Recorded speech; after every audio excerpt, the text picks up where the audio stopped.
أدبنا الصبك دولجوجا إذاعة النور الصاي نبات نوتي نبات نوتي نبات نوتي نبات الدنيا دانولا هني أدبنا الصبك دولجوجا إذاعة النور الصاي نبات نوتي نبات نوتي نبات Nantes Nabad, bonjour à tous, bonjour à toutes.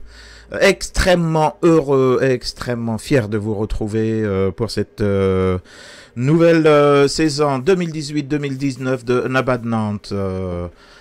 Évidemment, on va énormément parler de Djibouti durant toute cette année. On va parler de Nantes, on va parler de tout ce qui se passe ici.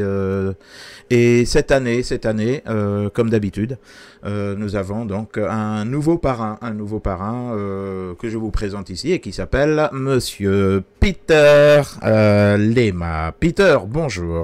Bonjour, et je déclare une bonne saison de démarrage 2018 à Nabad Nantes.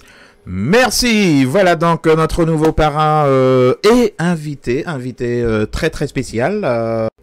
Peter Lema, vous devez certainement connaître. Écoutez, si vous avez juste jeté un coup d'œil sur n'importe quel réseau social, quand vous tapez Nantes, Peter Lema est quelqu'un de très très important ici. C'est d'abord un artiste, mais pas que. C'est aussi un militant de toujours, et un consultant sur tous les problèmes liés au racisme institutionnel anti-noir. C'est lui qui m'a donné ça, et on va revenir dessus. C'est aussi l'initiateur de la marche des esclaves. Et il est aussi membre du cercle de marronnage et de Mire France. C'est un des référents, le référent principal, même dirais-je, du collectif du 10 mai. Extrêmement heureux de vous avoir, Monsieur Peter, donc bonjour. Bonjour. Voilà, je voulais revenir, quand je vous avais demandé qui était Peter, vous avez beaucoup insisté sur, donc c'est le militant et le consultant sur tous les problèmes liés au racisme institutionnel anti-noir. Qu'il y ait un certain racisme en France ici, bon, tout le monde peut le remarquer et autres, mais là le mot est très fort, institutionnel. Ça donne des... on peut faire même pratiquement un parallèle avec l'apartheid en Afrique du Sud, ou alors la ségrégation qui, je le rappelle, a duré jusque dans les années 60-70 aux États-Unis. Peut-on parler de racisme institutionnel ici en France? Alors, je vais peut-être basculer sur la fin, parlant de la ségrégation aux États-Unis. Que se passe-t-il en début du XXe siècle? En début du XXe siècle, nous allons vivre une première guerre mondiale. Et lors de cette première guerre mondiale, il y a des Afro-Américains qui vont participer, comme d'autres, à la libération de l'Europe. Et d'ailleurs, c'est l'étape même qui nous rappelle que le jazz arrive à Nantes, arrive en Europe. Le 12 février, à Nantes, a lieu le premier concert de jazz. Mais ce n'est pas là le sujet. Le sujet, c'est de savoir comment sont perçues ces personnes qui, à la fois, viennent libérer l'Europe, et que se passe-t-il aux États-Unis en même temps? Les lynchages des Noirs. C'est-à-dire que les images qui circulent, qui ont circulé avec des personnes qui sont pendues, ce qu'on appelait d'ailleurs pique-nique. Aujourd'hui, nous commettons encore l'erreur d'utiliser le mot pique-nique, mais l'origine du mot pique-nique, c'était quoi? Les gens se faisaient des petits fours, en même temps qu'ils étaient en train de regarder ces personnes qui étaient pendues, qui étaient brûlées. Voilà pourquoi nous évoquons le racisme institutionnel. Parce que d'une part, nous voyons une présence de ces entités qui viennent apporter du soutien à l'Europe, mais en même temps, qu'il y a la Première Guerre mondiale. Et ça va plus loin, même après la Deuxième Guerre mondiale, en même temps, se poursuit jusque à peu près dans les années 1962, c'est lynchage des communautés noires.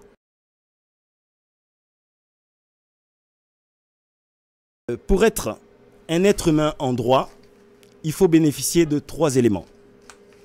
L'intégrité physique, c'est sacré, donc on ne doit pas briser le corps de quelqu'un. L'intégrité morale, c'est sacré, on ne doit pas désorganiser, aliéner mentalement ou traumatiser quelqu'un. Et il y a un 3e point qui est l'intégrité inhérente à la personne humaine, à la dimension de la personne humaine, c'est-à-dire la dignité humaine. Et là, on parle des dignités, là. Hein? Au sujet du problème de la migration, nous parlons de dignité. Et on parle des migrants, bien entendu. La danse du pharaon, Marcel Zang. Et la parole viendra. La parole éclatera un jour, c'est obligé. Et ce jour n'est pas loin. Un beau matin tranquille, la parole leur pètera sous le cul. Alors, ils se retrouveront tout cons assis par terre avec leurs diamants, leurs buildings, leurs canons. Ah, ces fumiers de fleurs. La parole leur viendra du ciel, des étoiles, du soleil, de la terre, du fin fond des mers, du passé, de la forêt, de la brousse, des ghettos, des montagnes, du désert, de la pierre et des cimetières. Et encore du passé. Et ça montera, et ça descendra, et ça leur tombera droit sur la gueule comme des pieux d'acier, comme des lances de flammes en plein dans le con jusqu'à la gorge, par le crâne transpercé et les talons et le nombril. Foutu nombril. Sauront plus où se mettre, pourront plus se planquer. Tout nus, ils seront au grand jour à poil, en pleine lumière, l'âme fendue, la croupe tendue, pyramide couchée à craquer, puissant soleil, rayon de sang. Comprendront rien. Puis ils comprendront leur merde rien que par la parole. La parole leur donnera leur mère. La parole sortira de la parole et la vérité de la parole. Des serpents de vérité, des tripes de vérité, des langues de vérité. Rien que des vérités d'épines, un déluge de vérité qui sortira de la parole. Une parole qui viendra de loin, de très loin, de rien, du vide qui commencera du vide, du moins que rien. Des estomacs cornus, des orbites creusées, des mémoires criblées, âme damnée qui bouchera le vide, poussant, poussant, enflant dur, noir, et qui jaillira, éclatera pour cracher la vérité. Une pluie de vérité. Rien que des vérités de braise. Lave de vérité. Mon cœur, ce jus que sanglots d'amour et de rage. Un jour sans histoire, sans passé, de rien, des moins que rien. Du vide viendra la parole et de la parole jaillira la vérité, la justice, vérité. Marcel Zang. Voilà, donc nous revenons avec Peter Lema, donc cet artiste et surtout notre parrain pour cette année 2018-2019. On revient donc, et puis là, on va parler des migrants. Migrants, Nantes, qu'est-ce qui se passe, Peter? Je vais faire une chronologie rapide entre le mois de novembre et maintenant, peut-être en vite fait, comme ça. En novembre 2017, et plus précisément le 19 novembre, l'ex-école des Beaux-Arts de Nantes est occupée. C'est la place du 6 septembre, résistante d'ailleurs contre l'apartheid, est occupée. Et dès le lendemain, le 20 novembre, au moins 150 CRS évacuent une cinquantaine de personnes. Au même moment, la mairesse de Nantes, Madame Roland, fait une déclaration. Donc, aucune personne en situation de vulnérabilité ne doit se trouver à la rue, dans notre ville. Il en va de notre devoir d'assistance. Donc, le 22 novembre, 20 jeunes exilés, aidés par des étudiants, occupent la Sensive, un bâtiment de l'université. Le 25 novembre, donc, se tient le grand rassemblement Ekoki. En fait, c'est suite aux images diffusées par CNN à propos de la Libye. Donc, il y a eu plus de 500 personnes sur l'esplanade du mémorial de Nantes. Et donc Ekoki, hein, pour une précision, en fait, c'est en lingala. Lingala, parlé en Afrique centrale et particulièrement au Congo, veut dire stop, veut dire ça suffit, tout simplement. Et donc le 26, des étudiants réquisitionnent le château du Tertre à l'université de Nantes. Le 9 décembre, une manifestation en soutien aux exilés est organisée et elle réunit 1 millier de personnes. À Nantes, il fait froid, pourtant, les gens sont là. Et dans les colonnes d'ailleurs d'une presse nantaise, on peut lire les propos d'un jeune Africain qui dit « Nous devons faire comprendre à l'État que nous avons des difficultés.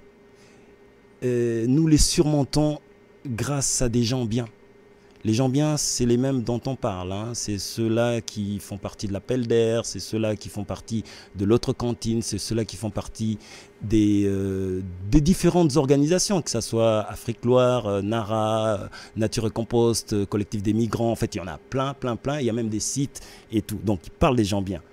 Et malgré une certaine médiation tentée, que se passe-t-il? Près de 120 personnes sont évacuées le 8 mars par la police du campus et aucune solution de relogement n'est proposée. Donc il y a une adjointe au maire de Nantes qui demande à l'État de prendre ses responsabilités et le directeur du cabinet de la préfète demande aux expulsés d'appeler le 115, voilà, pour obtenir une place d'hébergement. Hein. Ah, je rappelle qu'on est en pleine période hivernale. Voilà. On avait quand même des températures qui étaient plutôt rudes. Plutôt rudes. Et quelques-uns donc seront réunis rue Paul Bellamy, soutenus par des étudiants, soutenus par plusieurs militants. C'est-à-dire que là, il y a une convergence de lutte qui commence à naître de manière assez forte. Hein, je dirais pas radicale, parce que le terme parfois fait peur, mais en fait, il y a une certaine radicalité, beaucoup plus chez le pouvoir dominant qui fait du mal à toutes ces personnes-là. Donc, ils se réunissent rue Paul Bellamy. Et c'est à cette occasion que se met en place toute une réflexion sur l'après. Et le 9 mars, donc, le lendemain, l'ancienne maison de retraite EHPAD Bréa sera réquisitionnée et investie par des réfugiés. Donc ce même jour, à 14h30, le dispositif policier est levé et la maire de Nantes accepte enfin de recevoir les représentants des exilés. Elle demande du coup à la préfète de ne pas évacuer le lieu jusqu'à la trêve hivernale. Et donc à cette occasion, d'ailleurs, il y a eu l'association Nara qui a commencé à faire les tout premiers repas chauds. Il y a un grand moment, c'est le 29 mars, moi ce qui me marquera toujours, et même s'il n'y a pas eu de communication, puisque lorsqu'on le fait, ben oui, on n'a pas particulièrement besoin que tout le monde sache. Le 29 mars réunit plus de 350 personnes, qui vont à la fois suivre la projection d'un film Africa Paradise. Voilà, chacun ira cliquer pour voir à peu près voilà, le tracé de ce film. Si on inverse, ça peut faire rire aussi quelque part dans Africa Paradise. Et figurez-vous, le 14 avril, il se passe une très grande manifestation à Nantes où il y a un jeune exilé qui va se faire kidnapper par des voyous et qui va être jeté après le soir comme ça. Et là, on va entendre parler, oui, tout le monde n'est pas content, oui, on est contre ça, on est contre cette forme de radicalité, mais on n'a pas de suite pour savoir où ça en est, la plainte. Ces gens ont été retrouvés jamais. Hein, tout comme ça nous rappelle le feu. Il a été jeté où? En fait, ils l'ont kidnappé, c'était là où il y a le skatepark, là, oui, en face du CHU. CHU. Et puis ben, il est jeté un peu plus loin. En fait, c'est un jeune qu'on connaît très bien d'ailleurs. Voilà. Et, ça va, il n'est pas mort. Non, il n'est pas mort. Il a été en tout cas frappé, il a été agressé. En fait, ça rappelle aussi le feu qui était jeté dans un squat voilà, il y a 2 ans, et où on a vu plusieurs personnes manifester, dénoncer, mais en réalité, ben, on n'a jamais su après quoi. En fait, hein, lorsqu'il s'agit d'une catégorie des personnes qui n'ont pas obtenu droit, justice, réparation, eh ben oui, c'est toujours la même chose en fait. Hein, lorsqu'on est voilà, on est différent, c'est pas la même chose. Donc je fais un bond. Noir c'est noir. Donc je fais un bond du coup pour arriver au 25 mai. Le 25 mai est marqué par, c'est la journée de l'Afrique. Et là, en fait, le Square d'Avier est occupé, pour la 4e édition, est occupé par Afrique Loire qui organise sur 3 jours cette journée de l'Afrique. Et cette journée de l'Afrique est dédiée à ces exilés. Et ceux-là même qui vont venir aider sur place, donner des coups de main, en fait, ils vont être à la fois des personnes qui vont venir contribuer à l'installation, mais en même temps à vivre ce moment ensemble de partage. Ça se passe le 25 mars. Le 25 mars, c'est plus la journée des officiels. Le lendemain, il y a plusieurs artistes qui vont défiler sur scène, dont Bassidani, dont Nice D-Ride, Lucie Michel, en fait, qui est en train de faire le buzz un petit peu sur le sujet effectivement actuel de la prise en charge des enfants qui sont handicapés, avec Eva Gouraud, qui sont tous là. Et puis, il y a d'autres artistes comme Marcus, comme Negli Rical. Voilà, il y a plusieurs artistes. Il y a Konebala aussi qui va intervenir voilà, en tant qu'expert. Il y a Moïse Martelly, un sculpteur qui va faire un travail avec des exilés en fait en live. Voilà, il y a quelque chose qui est en train de se mettre en place. Ça, c'est le 26. Et le 27, c'est une journée, la journée finale. Que se passe-t-il le 27? Eh ben, on nous apprend qu'il y a le feu à l'EHPAD Bréa. Il y a une militante qui s'appelle Julie qui va venir voilà, informer, et tout le monde va remonter et voir la situation. Apparemment, au bout d'1 heure, les personnes pouvaient rentrer. Les autorités sont arrivées pour dire non, ça sera 4 heures plus tard. Et 4 heures plus tard, c'est là qu'on commence à faire des tris. Et c'est en ce moment-là qu'on commence à voir des personnes qui sont dans la rue, puisque certaines personnes qui étaient à Bréa ont été interdits en ce moment-là. Il y a une société de sécurité qui a été mise en place, il y a une nouvelle association qui est mise en place, les personnes qui ont permis à avoir Bréa n'ont plus accès à ces lieux et tout. Et donc, voilà, on se retrouve avec des bouts d'hommes par-ci par-là, Nantes, voilà. Et donc, tout ça, c'est le déclenchement, en fait, c'est la même période que le Square va progressivement, le même lieu où on a célébré la journée de l'Afrique, va être envahi par cette masse importante des personnes. Et voilà, en gros, si je dois faire une chronologie jusqu'au démarrage du Square d'Avier, après, il y a d'autres personnes qui vont intervenir tout à l'heure au téléphone qui pourront vous apporter plus d'éclairage parce qu'il me semblait nécessaire que ça soit assez diversifié parce qu'il y a des personnes qui... Non, il le faut. Voilà. Moi, je tenais beaucoup à ce que, par exemple, des gens comme l'autre cantine ou Appel d'air et autres, et surtout le collectif, enfin, je ne sais pas si c'était un collectif syndical. Ouais, tout à fait. Voilà. C'était important qu'ils puissent arriver ici. Parce que moi, ce qui me tenait aussi, c'est combien déjà de migrants aujourd'hui ? Alors, pour revenir directement à ça. Je pense que les chiffres vous seront peut-être plus facilement donnés par certains intervenants qui sont là. Effectivement, nous pouvons évaluer à l'heure actuelle, sauf si Gwenolé qui est au studio peut dire un mot là-dessus, nous pouvons évoquer à l'heure actuelle qu'il y a à peu près 1 millier de personnes. Voilà. Et d'autres disent plus. Mais il y a à peu près un bon millier de personnes. En fait, alors oui, ce serait peut-être Gwenolé si... Ouais, on dirait autour de 1500 personnes. Ah, jusqu'à 1500 personnes. Et parmi ces personnes, y a-t-il des mineurs? Oui, il y a des mineurs, il y a même des nourrissons, des bambins, il y a de tous les âges. D'accord. Et puis là, si j'ai bien compris, ils sont tous pris en charge par... Alors, est-ce que c'est la préfecture ou est-ce que c'est la municipalité? Alors, le jugement dit que la municipalité s'était engagée à mettre à disposition de la préfecture et de l'OFI un bâtiment pour prendre en charge tout le monde. Mais la réalité est que tout le monde n'est pas pris en charge, qu'il y a encore beaucoup de gens qui sont dans la rue ou dans des hébergements solidaires. Et le problème n'est pas réglé du tout.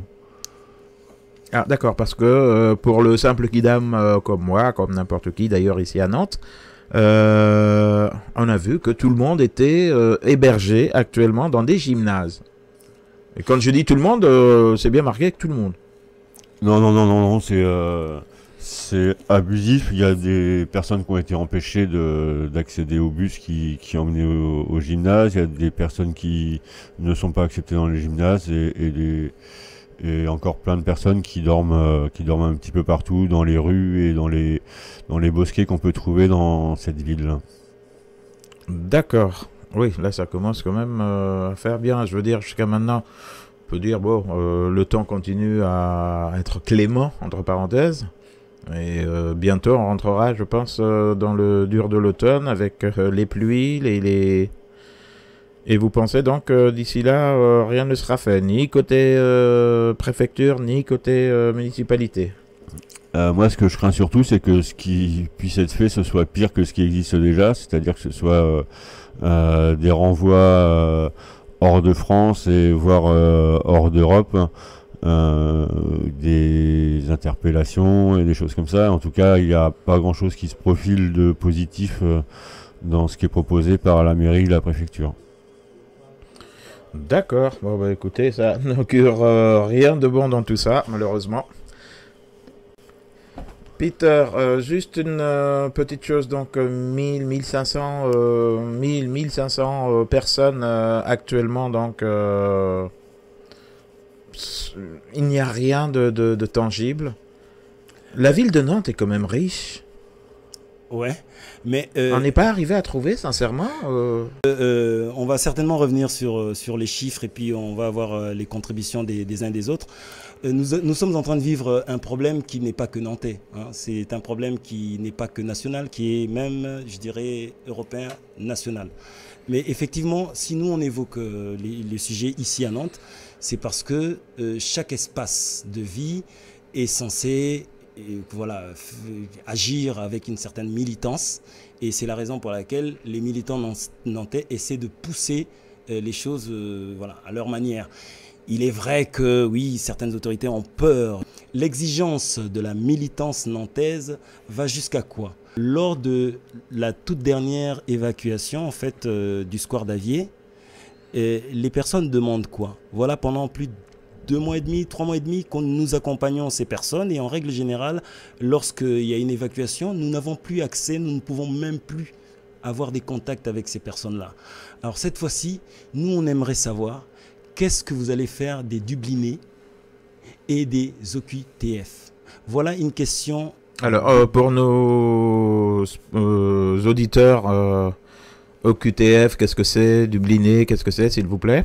Alors, OQTF, c'est l'obligation de quitter le territoire français. Et ce qu'on appelle les Dublinés, ce sont les personnes qui ont donné leurs empreintes la première fois dans un autre pays que la France. Et donc, quand elles font des demandes auprès des autorités françaises, les autorités françaises les renvoient dans le premier pays où elles ont donné leurs empreintes. D'accord. Donc, oui, pas mal viennent d'Italie, quoi, en gros. Voilà, c'est ça, Italie, Grèce, Espagne, grosso modo. On n'a pas l'impression que c'est un peu du yo-yo, tout ça. On les prend ici, on les renvoie en Italie, on sait très bien de toute façon qu'ils vont tout faire pour revenir. Oui, c'est complètement du yo-yo, mais c'est toute la politique française qui est du yo-yo et toute la politique internationale en fait. On envoie des bombes d'un côté et on empêche les réfugiés de l'autre. Oui, malheureusement. Voilà, donc en attendant, on aura d'autres correspondants que l'on aura bientôt au téléphone. Je vous propose une chanson qui a été faite par un artiste somalien, entouré d'artistes éthiopiens, érythréens, soudanais. Une chanson, voilà, juste pour dire à leurs compatriotes là-bas, surtout aux jeunes, n'essayez pas de venir. L'Europe, c'est pas l'Eldorado. L'Europe, la plupart du temps, c'est la mort. Et il faut savoir que la Méditerranée actuellement, c'est quasiment le plus grand cimetière d'Africains de l'Est. Et le Maroc a ouvert le feu à balles réelles sur une embarcation d'exilés, en faisant 1 mort et 3 blessés.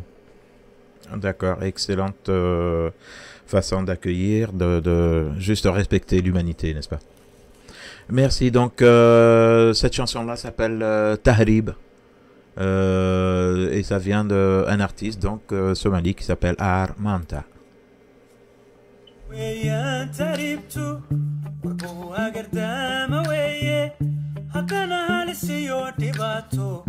dadkii kama hawl yaraysto mutlaqana chakway kagarka kayanakay santu nafsa aslakasa santu mata farasat miyaydan wararka haynin miyaan isagoo hubaala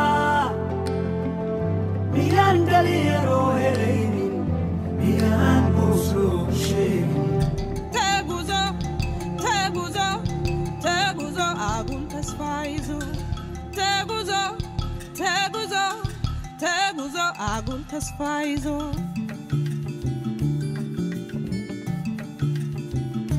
Odok abnu biajitu biajala miyaydan wararka haynin miyaan isagoo hubaala سقاية عبت سقيت زحفتي زليلة أتوتنا بسقاية عفتي أوي حفتي انت الكي يعدقونا سقاية.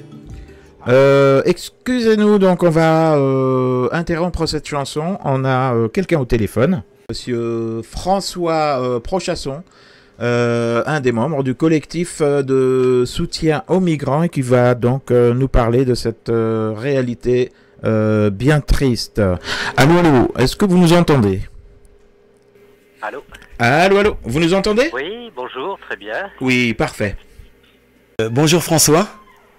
Bonjour. Ouais, c'est Peter Lema. Bonjour, Peter. Voilà, je tenais absolument lors de l'invitation d'avoir votre contribution. Et si j'ai bien compris, c'est que le collectif des soutiens de migrants privilégie d'abord le travail de l'autonomie des personnes et non ces placements groupés dans différents lieux. C'est bien ça?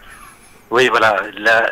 La difficulté, le défi aujourd'hui de la situation de l'arrivée d'exilés sur Nantes, c'est bien qu'ils sont extrêmement nombreux et que parce qu'ils sont nombreux, les solutions qui sont choisies par les institutions sont des gymnases, des grands lieux où on va accueillir une centaine de personnes à la fois.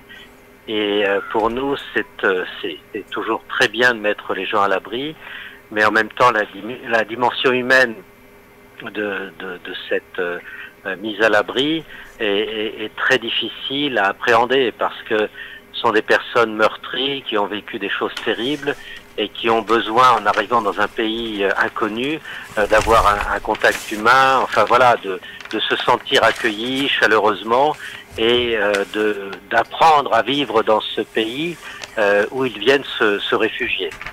Le collectif de soutien aux migrants, s'il vous plaît, en quelques mots. Alors c'est un collectif qui s'est créé il y a 4 ans à peu près, hein, à la suite de l'expulsion violente de migrants qui étaient installés dans un bâtiment abandonné. La police est intervenue violemment, le bâtiment a été détruit, les intéressés ont perdu leurs papiers, leurs affaires, et le collectif s'est créé pour assurer un hébergement plus digne que ce genre de solution, avec toute la fragilité des mises à la porte violentes, des expulsions violentes des squats ou de lieux publics, hein, comme le square d'Avier. Donc on a réussi, tant bien que mal, jusqu'à maintenant, à loger en moyenne de 200 personnes, quoi, à peu près, hein, 200 personnes, dans des bâtiments où effectivement ils peuvent être autonomes, se reconstruire, mais évidemment ce sont des bâtiments qui sont abandonnés souvent, donc qui sont dans des états de vétusté souvent avancés, et donc la difficulté pour nous, avec les moyens qu'on a, c'est de pouvoir héberger dignement toutes ces personnes qui sont sans solution en arrivant sur Nantes, quoi, hein, malgré évidemment les obligations de l'État de mettre tout le monde à l'abri. Et François, comment tu vois l'avenir de tout ça, et étant donné que tu as été quand même dans certaines réunions aussi avec des officiels, en fait, comment tu sens les choses? Voilà, il y a certains qui disent que dans 4 jours, les gymnases seront peut-être libérés, on ne sait pas trop où est-ce qu'on va. Quelle est la restitution qu'on peut, ne fût-ce que donner un petit peu aux auditeurs qui nous écoutent? Alors, le grand soulagement, c'est que effectivement, après les gymnases, il va y avoir des solutions plus durables. Hein. On peut pas dormir dans un gymnase. Hein. Je sais pas si vous imaginez d'être à 150 dans une même pièce pour dormir. Ça doit être à peu près impossible, quoi. Hein.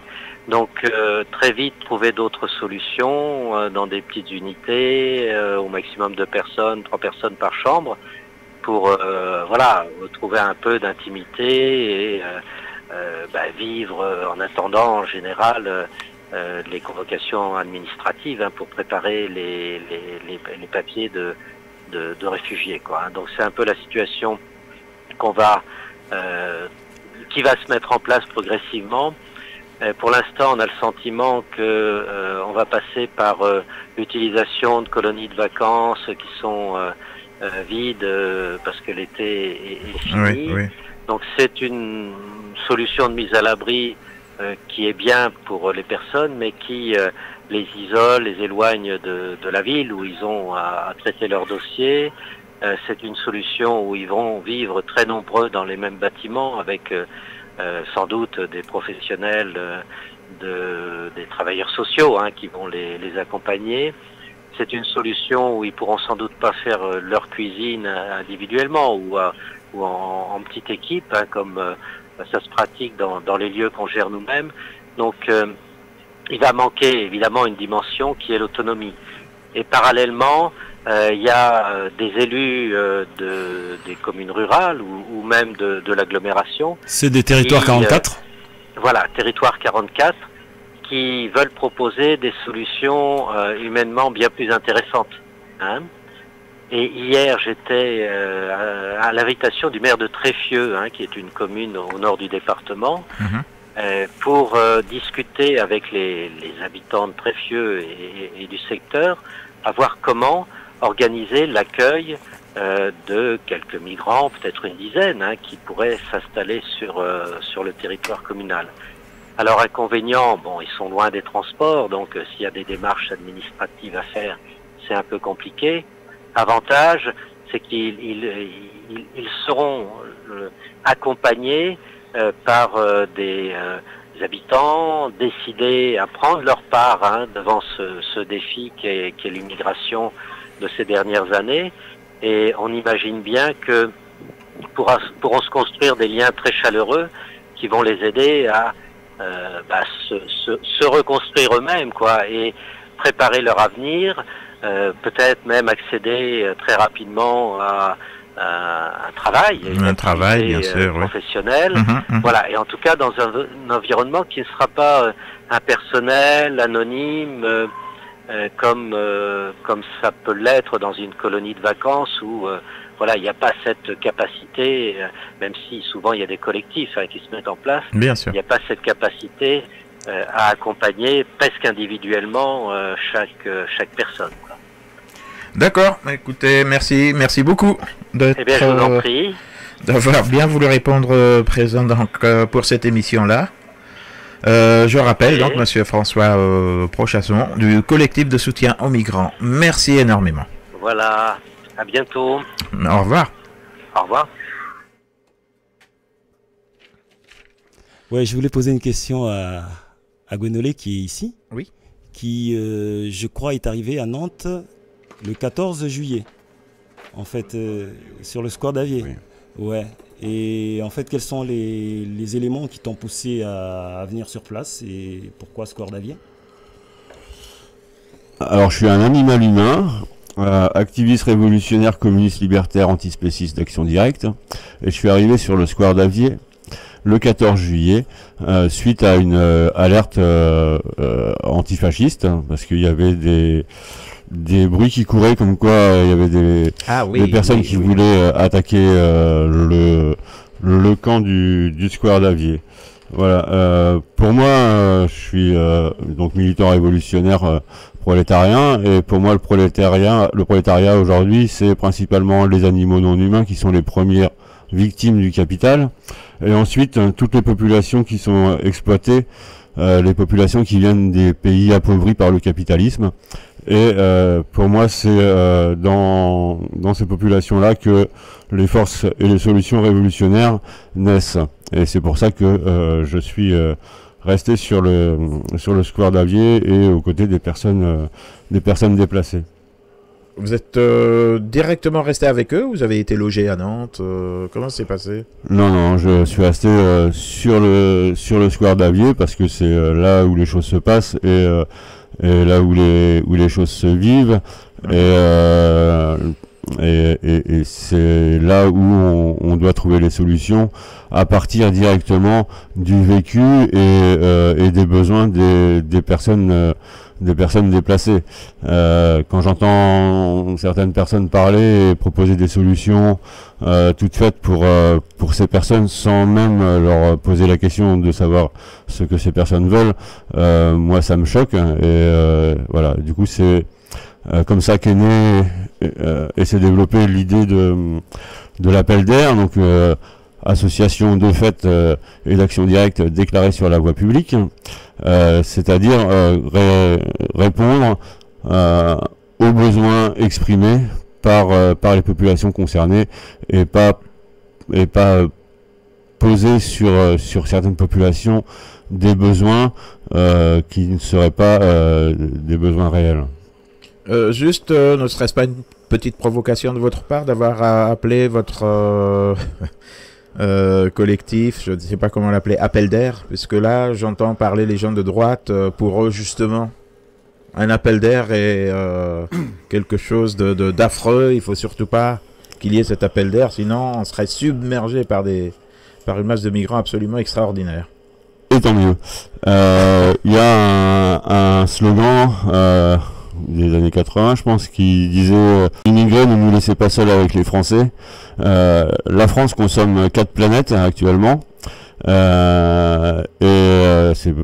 on est face à un impératif écologique majeur. Depuis la bombe atomique, on sait que l'humanité peut foutre en l'air le reste de la planète. Oui. Et aujourd'hui, on sait que si on fait rien, la planète telle qu'on la connaît est finie dans quelques années ou quelques décennies. Les scientifiques se battent un peu pour savoir combien de temps il nous reste pour échanger la vapeur, mais les plus pessimistes parlent de quelques années, quoi. Donc on est vraiment face à un impératif écologique majeur auquel on doit répondre aujourd'hui.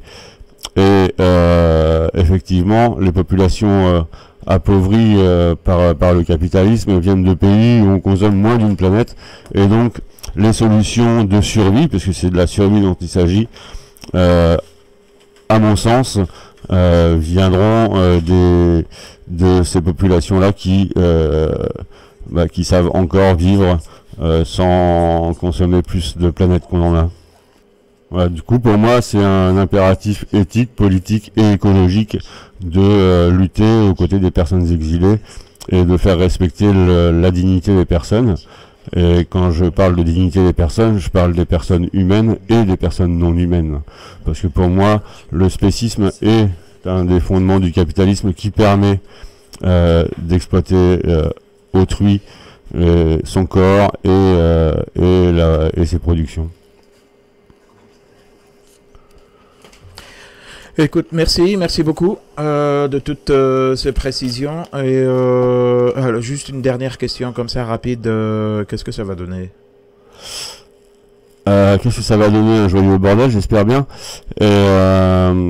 Parce qu'il faut que ça change, hein. Tout le monde est à peu près d'accord sur le fait que le monde ne peut pas continuer comme ça. Et je voudrais juste... non, mais y a-t-il un espoir, je veux dire? Oui, il y a un espoir, bien sûr. Tant qu'il y a du noir, il y a de l'espoir. Je veux dire que aujourd'hui, on est dans une situation assez incroyable où la plupart des gens sont tétanisés en fait par la réalité qu'ils voient de face à leurs yeux et par les changements impératifs qui doivent se faire. Il faut sortir de cette tétanie pour passer à des choses créatives et positives. Et je voudrais juste faire un petit truc, un petit détour là sur la Convention internationale des travailleurs migrants et de leurs familles, qui est un texte qui a été adopté en 2005, je crois, et qui protège donc les travailleurs migrants et leurs familles. Et malheureusement, la France n'est pas signataire de cette convention. Et je pense que ce serait important que on rappelle et on incite, on pousse le gouvernement français à ratifier cette convention qui est vraiment très importante pour tous les travailleurs migrants et leurs familles. Et ça veut dire que c'est très important pour en gros 60 millions de personnes par an qui sont déplacées. Voilà. Merci beaucoup. Et sans tarder, nous allons prendre donc à l'antenne quelqu'un qui est de l'intersyndicale, Monsieur Brunetti, qui lui-même va nous dire un peu ce qui est en train de se passer. Monsieur Brunetti, donc de l'intersyndicale. Alors, Monsieur Brunetti, c'est Peter Lema. C'est une question que je tenais à vous poser parce que je crois qu'il y a quelque chose qui s'est joué la toute dernière fois lorsque 3 associations ont porté plainte contre la ville et la préfecture. Vous avez certainement participé à des réunions. Comment vous voyez la suite de tout ce désordre qui est à Nantes et quels sont les espoirs à donner aux auditeurs? Écoutez, tout d'abord, le jugement qui a été prononcé par le juge Mola allait plutôt dans le bon sens puisqu'il faisait droit à une revendication portée par les 3 associations qui était l'obligation faite aux institutions d'aider ou de prendre en charge avec dignité les migrants qui vivaient dans des conditions, qui survivaient plutôt dans des conditions inimaginables au Square d'Avier. Que fort de ce jugement, eh bien, écoutez, nous avons contraint, enfin quand je dis nous, l'intersyndicale, les collectifs et donc la mobilisation citoyenne, ont contraint les autorités et en particulier la ville de Nantes à prendre des mesures qui, bien évidemment, ne sont que des plans d'urgence, mais qui mettent fin à quelques mois de souffrance inimaginable endurée par les migrants du Square d'Avier et qui nous encouragent effectivement à persévérer pour que la situation soit réglée. D'accord, mais là, qu'est-ce que ça donne actuellement? On voit que à la fois la préfecture, la ville de Nantes et autres ont mis tous ces migrants dans des... Est-ce que vous pensez que ce sont des conditions valables et puis surtout pérennes? Non, non, bien évidemment. Le fait d'avoir pris en charge, ou de mettre à l'abri plutôt, des migrants du Square d'Avier dans des gymnases, n'est que provisoire. Bien évidemment, pour nous, il est hors de question que ce provisoire s'installe dans la durée.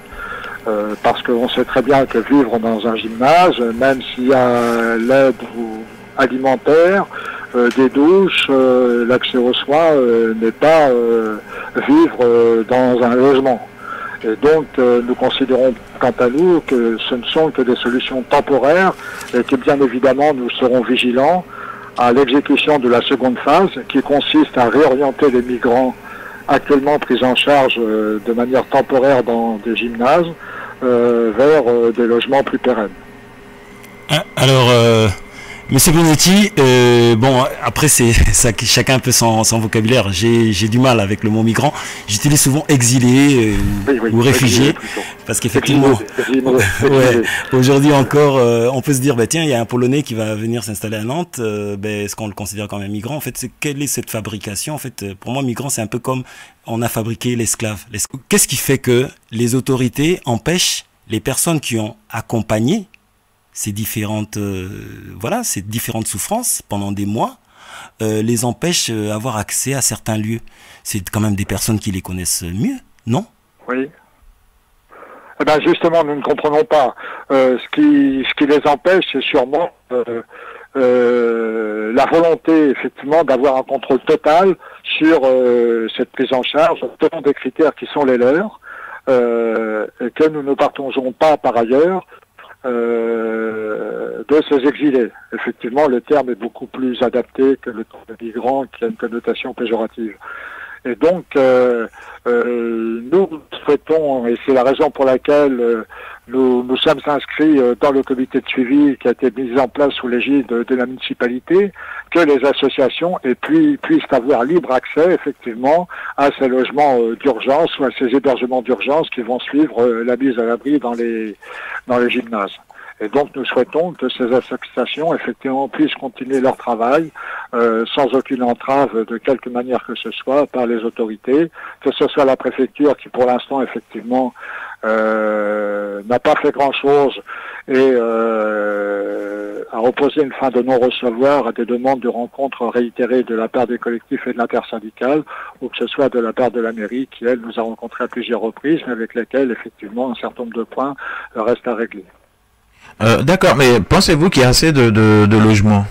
Moi, ce dont j'ai peur, c'est que on profite de cette situation-là, que ce soit l'extrême droite qui se réveille, qui s'est déjà réveillé, histoire de dire que bon bah voilà, ce sont les exilés qui vont être logés et pas le simple citoyen qui paye les impôts et ainsi de suite. N'allons-nous pas vers une droitisation là extrême, surtout en cette période électorale? Oui, c'est tout à fait possible, d'autant qu'on a vu effectivement qu'en cette période électorale, l'extrême droite a fait de la question migratoire la pierre angulaire de sa campagne électorale. Absolument. Avec le Rassemblement national qui, pour ne pas être en reste avec ses amis fascistes du vieux continent, est en train de déverser des torrents de haine et de xénophobie. Cela dit, nous sommes clairs, nous ne céderons bien évidemment pas un seul pouce de terrain à l'extrême droite, et que nous demandons à ce que ces logements, parce qu'il y a des locaux vides, qu'il s'agisse du territoire nantais ou de la métropole, nous exigeons que ces logements ne soient pas mis en concurrence avec des logements sociaux, de façon effectivement à pas entendre c'est le discours que vous avez indiqué et que nous réprimons totalement. Et puis, je pourrais apporter un petit complément par rapport à ça. Je pense que il faut d'abord s'interroger sur le pourquoi il y a ces personnes qui viennent là. Qu'est-ce qui se passe chez eux? Voilà. Quelles sont les mainmises qu'il y a? Ce sont les conséquences d'un mauvais traitement, d'une agression. Voilà, il est 15h10. Ce sera une autre émission. Les responsabilités africaines. Sur cette histoire-là, je te demande pardon, mais on revient sur Nantes. Oui. Y a-t-il un espoir, Monsieur Brunetchi? Bah oui, bien évidemment. Nous avons effectivement l'espoir d'un règlement dans des conditions dignes, encore une fois, de l'accueil que nous devons réserver nous. Terre des droits de l'homme depuis 1789 ou 1790, des exilés effectivement qui ont fui leur pays d'origine parce que dictature, parce que guerre, parce que famine, parce que migration climatique également les ont contraints à le faire. Et nous avons bon espoir effectivement de trouver suffisamment de logements, mais ça c'est la responsabilité de la préfecture, de la ville de Nantes et de la métropole, puisque nous pensons qu'il y a suffisamment de locaux vides qui peuvent les accueillir, et également, effectivement, faire en sorte que la question des exilés et de leur accueil, de leur prise en charge, ne se règle pas uniquement par des plans d'urgence qui sont souvent imposés par la mobilisation. D'accord, écoutez, merci beaucoup, Monsieur Brunetti. Oui,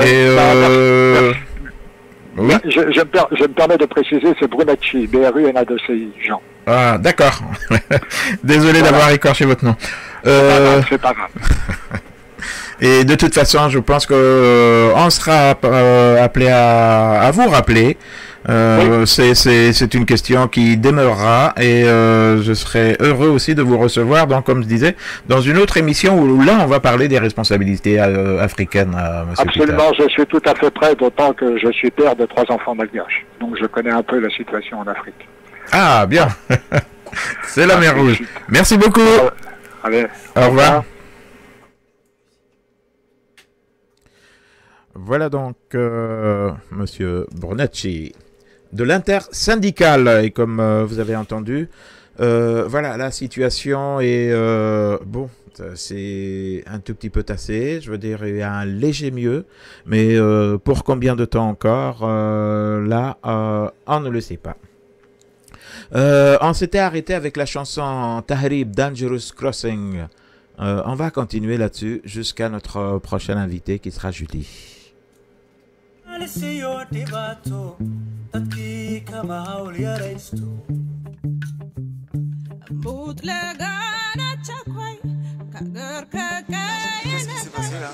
sais pas exactement, je pense qu'il y a quelqu'un qui a dû mettre le feu dans le garage, mais je suis pas sûre, tu vois. Moi, ouais, c'est en bas. Mais il y a le voisin qui a lu sur la l'intérieur qui disait qu'il y avait aussi de la fumée à l'intérieur. Du coup, bah, ils ont fait venir les keufs, ils ont sécurisé le périmètre. Il y a des gars qui veulent pas sortir parce qu'ils ont peur de pas rentrer, quoi. Et nous, on s'est dit que ça peut être un bon connect pour les mecs qui n'ont pas de carte. Les meufs, il y a que des mecs, pardon. Qui n'ont pas de carte, ils peuvent pas rentrer. Ouais. Du coup, la directrice de Foraison, ce que je disais, en fait, elle arrive. Du coup, on va voir, on va tchatcher, machin. Bisous, quoi. Et voilà, et je sais pas, ils donnent pas trop d'infos là, les gars de la sécu, ils savent pas. Ils sont où les gars de la sécu? Les gars de la sécu, alors que de la boîte de sécu, ils sont là, avec les t-shirts gris, c'est écrit Optimum Sécurité là, et bah, les filles sont là, et les gars sont là. Vous avez les consignes encore des cartes et des listes là ou pas? C'est la liste ou la carte? La carte et les listes. Ouais, mais c'est pas clair. Sinon, il y a une association. Moi, je suis dans une association, c'est pas clair. C'est pas normal, on n'en plus rien, on donne je sais, vous faites qu'appliquer.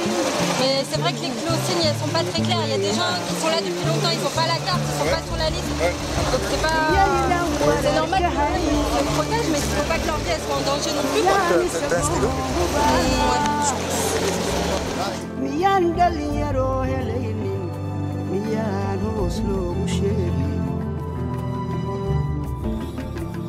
miyaydan wararka haynin miyaan isagoo hubaala miyaan dhalinyaro helaynin Décidément, je pense que cette chanson-là, on n'aura jamais le temps de l'écouter en entier. Priorité au direct, et là, nous avons le plaisir d'avoir avec nous Julie, qui est une militante au Gazprom. Bonjour Julie d'abord, est-ce que vous nous entendez? Oui, j'entends très bien. Bonjour, je vous laisse vous présenter rapidement si vous permettez Julie, militante au Gazprom. Qu'est-ce que c'est que le Gazprom et qu'est-ce que vous faites? Je pense que vous êtes autre chose aussi que militante de Gazprom. Alors, le Gazprom, c'est une association qui existe à Nantes depuis de très nombreuses années. Alors, je ne vais pas pouvoir faire l'historique parce que moi, j'y suis que depuis quelques mois. Mais entre autres, on fait de l'aide juridique. Donc, pour toutes les personnes sans papier, il y a également des cours de français.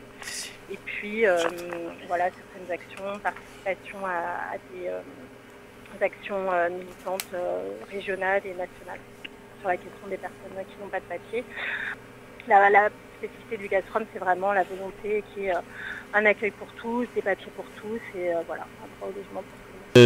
Julie, la question à poser, en fait, toi qui as vécu avec un certain nombre d'amis, en fait, des personnes que tu connaissais pas d'ailleurs, avec tout ce suivi des femmes à la fois à Bréa et au Square d'Avier, voilà, est-ce que tu peux nous décrire un petit peu l'atmosphère, l'ambiance et comment se passent par exemple les accompagnements aussi voilà, auprès des médecins et tout ça quoi? Voilà, donc moi, il faut savoir qu'à la base, je suis pas de Nantes, hein, je suis de banlieue parisienne, donc ça fait à peine un an que je suis à Nantes et j'ai donc commencé à venir au moment du moment où les personnes étaient à Bréa et donc j'ai été invitée par un groupe de femmes pour voilà, créer un groupe de femmes, à savoir que les femmes à l'EHPAD Bréa étaient vraiment très minoritaires. On va dire qu'elles étaient une quinzaine parmi voilà, 500 hommes. Elles étaient vraiment mises de côté, elles étaient un peu recluses dans des pièces où il n'y avait pas de fenêtres, etc. Donc nous, avec d'autres femmes militantes du Gazprom et d'autres associations, on va dire un peu féministes de Nantes, on a commencé à mettre en place des rencontres assez régulières, voilà, hebdomadaires, pour à la fois discuter de leur situation, permettre un petit peu de libérer la parole, les regrouper aussi pour éviter l'isolement. Et puis, parfois, simplement faire des moments de jeu, voilà, où on rigolait. Il y a quelques sorties aussi, voilà, extérieures. En tout cas, voilà, un accompagnement spécifique, on va dire, pour les femmes et entre femmes, avec aussi un accompagnement parfois un petit peu plus particulier pour des femmes qui avaient vécu des situations, notamment de violence, qui avaient, voilà, des traumatismes. Il y avait aussi, voilà, des femmes avec enfants. Donc, ces femmes-là ont ensuite été relogées, on va dire, oui, hébergées dans des structures assez loin de Nantes, on va dire à peu près au mois de mai. Donc ça a été un petit peu plus compliqué pour nous de continuer à les suivre, mais voilà, on a continué à maintenir le lien à distance. Certaines ont été envoyées ensuite voilà, aux 4 coins de la France, d'autres sont revenues dans des hébergements collectifs, voilà, dans des maisons où elles sont regroupées sur Nantes. Donc voilà, on continue à les voir. Là, j'ai notamment une rencontre tout à l'heure, elles m'attendent. Et donc voilà, on continue à maintenir le lien. Pour parfois, voilà, ça peut être des besoins en vêtements, des besoins au niveau de leur situation administrative, ou tout simplement, voilà, un petit appel, une petite rencontre, juste pour faire du lien social, puisque elles sont quand même souvent isolées. Est-ce que toi qui as connu, parce que je tiens à rappeler que le 27 mai, c'est toi qui es venu alerter lors de la semaine panafricaine. En fait, c'était la journée où il y avait aussi les stands de Maman Courage et d'autres organisations qui étaient sur place. Et je crois que c'est Moïse et puis Mimi qui avaient installé aussi les scènes. C'est toi qui es venu nous alerter qu'il y avait le feu à l'EHPAD. Est-ce que tu peux vraiment nous faire un petit topo comme ça? Est-ce qu'il y avait beaucoup de femmes à Davier, en fait, au square Davier? Alors au départ, non. Donc à savoir que quand il y a eu le feu à Bréa, les femmes, elles, avaient déjà été déplacées sous le prétexte que l'association donc France Horizon, qui avait été mandatée par l'État pour, on va dire, soi-disant, assurer la gestion de Bréa, et je dis bien soi-disant, puisque c'est dès lors qu'il y a eu l'association France Horizon sur place que les personnes bénévoles qui avaient auparavant le droit de venir n'ont plus le droit d'entrer. Il n'y avait aucune aide alimentaire, aucune aide juridique. Enfin, voilà, c'était davantage un tri que vraiment un suivi. Donc il n'y avait pas énormément de femmes à ce moment-là. Par contre, ce qui s'est passé, du coup, ça me permet de préciser un petit peu dans le petit historique que tu as fait tout à l'heure au cours des derniers mois, que après le 27 mai, il y a eu un autre lieu qui a été ouvert par des exilés. C'était ce qu'on appelle 444, à savoir le grand bâtiment là qui est... Tout à fait, Carrière Chantenay. Un bâtiment privé. Donc en fait, nous sommes à... Voilà. C'est de la 3e évacuation de Davier. J'avais oublié ça. Exactement. Et du coup, je précise ça parce que c'est vraiment... Alors, les personnes qui ont ouvert ce bâtiment-là, il y a à la fois des personnes qui n'étaient plus autorisées à rentrer à Bréa. Donc là, on est le 10 juin, puisque, je me souviens de la date, parce qu'il y avait le lycée qui est venu constater l'ouverture du lieu, et le courrier était daté du 10 juin. Et avec quand même aussi des nationalités qui étaient peut-être un petit peu moins présentes à Brest, c'est-à-dire que là, on était vraiment sur des exilés d'Afrique de l'Est, à savoir Soudan, Érythrée, un petit peu Éthiopiens, Somaliens. Et c'est aussi important au niveau de la langue, puisque sur Bréa, alors, il y avait toute nationalité, mais il y avait quand même beaucoup de personnes qui pouvaient parler français. Parce que là, c'est vrai que les personnes érythréennes, soudanaises, etc., voilà, il y a aussi cette barrière de la langue qui rend les choses plus compliquées pour eux, pour pouvoir demander de l'aide, pour pouvoir avoir accès aux soins, etc. Donc après, ils sont restés une dizaine de jours dans ce bâtiment, qui était très très grand et qui était en capacité d'accueillir beaucoup de personnes. Donc là, les collectifs de soutien ont aussi permis de mettre l'eau, l'électricité, etc. Les bénévoles, voilà, les citoyens de Nantes ont apporté un certain nombre de choses qui permettaient une vie, on va dire à peu près, qui s'organisait, voilà, avec de la nourriture qui était apportée. Et c'est vrai que ça a créé de nouveau, il y a eu du coup cette expulsion qui a fait que vraiment Davier, on va dire, a commencé à grandir, quoi. Puisque du coup ils ont été évacués, alors j'ai plus la date en tête, par des CRS, et je précise bien, là encore une évacuation musclée, c'est-à-dire où ils viennent en nombre important. Les personnes, ils sont venus à 15h, donc les gens n'étaient pas sur place, et ensuite ils n'ont pas pu récupérer leurs affaires. C'est-à-dire qu'il y a plein de gens qui ont perdu leurs papiers, des papiers très importants, qui ont perdu leurs médicaments, leurs ordonnances, leur téléphone, enfin voilà, un certain nombre de choses. Donc nous, en tant que militants et autres bénévoles qui étaient là, on a tout fait les jours qui ont suivi pour avoir accès à ce lieu. On a dû vider, on a dû récupérer tout ce qu'on pouvait, les couvertures, les matelas, etc., les papiers des personnes pour essayer de pouvoir le rendre. Mais c'est vrai que c'est un travail très très long et très lourd. Et donc ensuite, on va dire que le premier davier a commencé à grandir, parce qu'on va dire qu'il y a eu le davier de juillet, l'expulsion. Ensuite, il y a eu le lycée, Louis-Bouillet, et il y a eu ensuite de nouveaux daviers. Je ne sais pas si je suis très claire. C'est suffisamment clair. Ah, si, c'est bien clair. Et comment ça se passe, par exemple, les accompagnements de certains à l'hôpital, en fait, voilà. Et puis, une autre question qui te concernait pas, et on devait normalement avoir l'autre cantine, mais il y en a deux qui sont vraiment grippés. Et donc, on a du mal, voilà, ça tousse, ça éternue pendant qu'on parle, et en fait, peut-être que tu pourras nous apporter quelques éclairages, puisque tu y vas de temps en temps. Je crois que l'autre cantine est née début juillet. Et alors j'ai une question à poser comme ça. Qu'est-ce qui fait que aujourd'hui les gens sont dans des gymnases et puis l'autre cantine continue à fonctionner, à offrir des repas chauds parce que... Répondre d'abord sur la question de l'accompagnement en termes de soins. Ouais, on commence par en termes de soins, ouais. Par les soins. Ok. Alors, du coup, c'est vrai que les personnes sont comme tout le monde, hein, ils peuvent être malades, ils peuvent avoir des problèmes dentaires, des petits bobos du quotidien et aussi des pathologies plus lourdes, plus graves qu'ils avaient peut-être déjà avant ou qui sont provoquées par des années de trajet, hein, parce qu'il faut savoir que les personnes qui arrivent en France sont souvent parties de leur pays, ça fait au moins 2, 3, 4 ans. Certains sont restés peut-être 2 ans en Libye dans des conditions atroces. Dire qu'au niveau du CHU, en tout cas pour ce qui est des soins dentaires, ça se passe vraiment très bien. Et je salue quand même les étudiants qui du coup sont des étudiants. J'y suis allée vraiment beaucoup de fois et il n'y a vraiment aucun jugement. Ils sont très pédagogues, ils sont très patients parce qu'il faut savoir que les personnes ont quand même des problèmes dentaires très importants qui provoquent beaucoup des douleurs quand même très fortes. Hein. On a tous eu déjà mal aux dents qui peuvent empêcher de dormir, qui peuvent créer des infections, des maux de tête très très importants. Et du coup, c'est vrai qu'au service des urgences dentaires, ça se passe toujours très bien. Et il y a beaucoup d'appréhension quand même chez les exilés pour y aller, parce que peut-être qu'ils n'ont jamais vu de dentiste, ou tout simplement parce qu'ils ont peut-être eu une expérience auparavant un peu traumatisante à ce niveau-là. Donc voilà, au niveau du CHU, au niveau des urgences, c'est très variable. C'est-à-dire que selon les personnes sur qui on tombe, selon le médecin, il y a soit un accueil qui se fait bien, soit un accueil qui est beaucoup plus compliqué.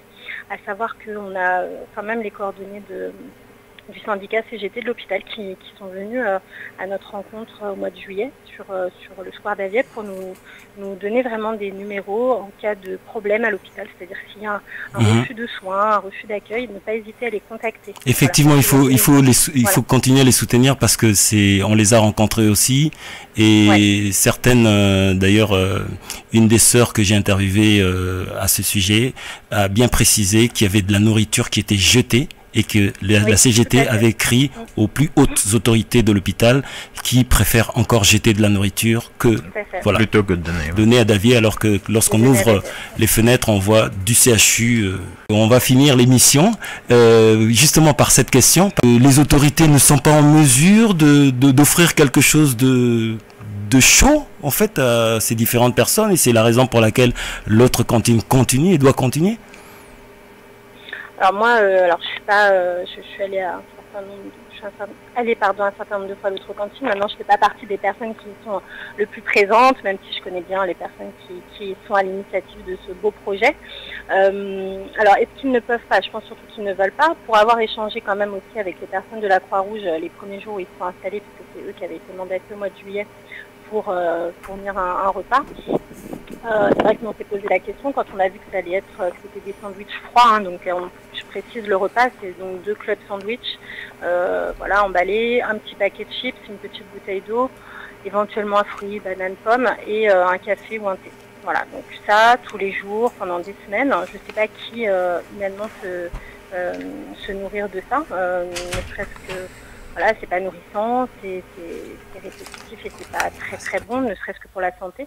Donc c'est vrai que l'autre cantine a permis aussi à des personnes, je pense, qui ne savaient pas trop comment aider, parce que c'est pas toujours facile de pouvoir aller sur le site, d'aller à la rencontre des gens quand on ne connaît pas d'autres militants. Il peut aussi y avoir la barrière de la langue.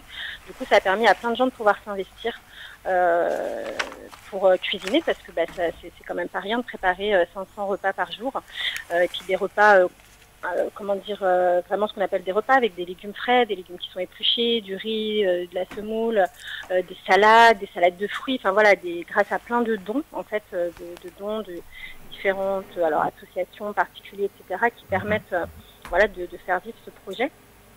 Il y a aussi tout ce qui est récolte. C'est un lieu qui permet aussi de récolter tous les dons, de couvertures, de vêtements et autres. Ça coûte très cher, ces petits repas, la clé de sandwich, etc. Quand on en avait parlé avec la Croix-Rouge, alors ils parlaient aussi des questions sanitaires. On n'a jamais eu vraiment de réponse. Alors après, peut-être que je suis pas au courant de ce qui avait pu être évoqué. Maintenant, c'est vrai que la mairie n'a jamais soutenu le projet de l'autre cantine, malgré leur demande. En tout cas, ils ne l'ont pas interdit au final. Et je pense que ça a contribué quand même à maintenir un certain nombre de personnes en bonne santé, là, depuis plusieurs mois, parce qu'on a quand même des personnes là qui vivent depuis 3, 4, 5 mois. Écoutez, tout ce qu'on peut dire, c'est un énorme merci, un énorme bravo à tous ces bénévoles, que ce soit au niveau des militants, au niveau de l'autre cantine, au niveau de l'appel d'air. Le travail qui a été fait est absolument remarquable. Ce que je peux vous dire, c'est merci beaucoup aussi. Merci d'avoir été avec nous au téléphone. Nidal, on a tellement de dédicaces à faire, et on peut en faire même au comité de réquisition et d'action nantaise. Mais bien sûr, jeunes. le cran. On peut le faire avec Racine, ce collectif antiraciste. On peut le faire avec Nara, Afrique Loire, Nature et Compost, avec notre sœur Ami qui y va très souvent. Il y a des comptes en fait Exilés et Dignité sur Facebook pour voir une série de vidéos au sujet de tout ça, sans compter le nombre de pages pour voir toute la militance, même si parfois les approches sont différentes. Effectivement, il y a quand même un travail considérable qui est en train de se faire, et nous sommes peut-être en train d'expérimenter à Nantes un village marron, c'est-à-dire que les politiques, oui, ils ont le droit de pouvoir exister, de continuer à procéder comme ils ont l'habitude de procéder, mais cependant, il y a un corps qui se constitue avec des gens qui ont un autre paradigme, une autre vision, et qui ce corps, même si on veut totalement nous diviser, parce que voilà, je vois comme fait signe, l'émission se termine. Dédicace à tous, et puis voilà, en tout cas, je vous remercie beaucoup d'avoir été là. Merci beaucoup, merci Peter, merci. Et merci Julie, je pense que vous êtes encore au téléphone avec nous. Merci à vous, beaucoup. De permettre en tout cas la parole pour cette question qui est très importante. Non, et puis on reviendra, malheureusement une émission ne sera jamais assez. Il y aura d'autres émissions, promis. En tout cas, merci.